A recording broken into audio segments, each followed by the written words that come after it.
第五届健保会委员名单伫4月初9公布啊，不过医师联盟团体就批评讲，这份名单较早来比是无啥物款的改变，共款无基层人员来参与。联盟也讲，真的开始推动修法，要来改变万年健保会状况。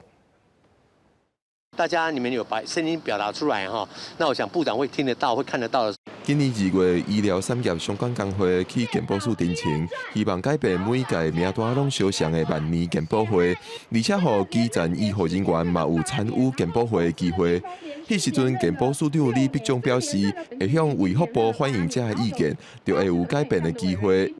不过最近新的健保会委员名单公布。医师联盟团体批评这份名单要是换汤无换药。这份名单里面，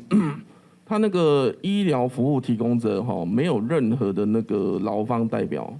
没有任何劳工代表，比如说工会、医院的工会，或者说医疗人员的产业协会。7500亿的健保预算是由健保会来决定要安怎开。联盟表示，名单内底大部分拢是资方代表、甲政府代表，基层的声音永远是无法度入去健保会。医护环境对基层来讲是愈来愈血汗，医疗品质就会愈来愈歹。因已经连续2届来甲卫福部讲这件代志，但是一直拢无得到解决。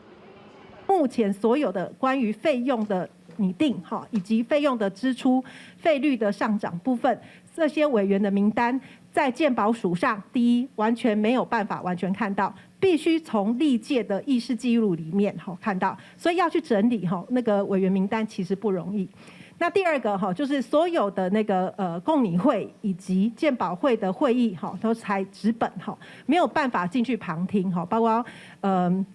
记者或者是民间团体，如果要进去的话它程序非常的困难。联盟有提出修法草案，内容包括健保会会议要开放旁听甲采访，组成的委员嘛应该由行政院长来提名，甲立法院同意，而且比照立法委员做每年的财产申报。联盟表示，会找相关立委来合作推动修法，来改变万年健保会的状况。社会保险署讲，医疗相关工会若要加入健保会，会使以被保险人代表的身份来加入。但是健保会表示，法令有规定，被保险人代表袂使是医术服务提供者。医疗相关工会若要加入，是爱来修法。记者郭碧君、陈保罗台北报道。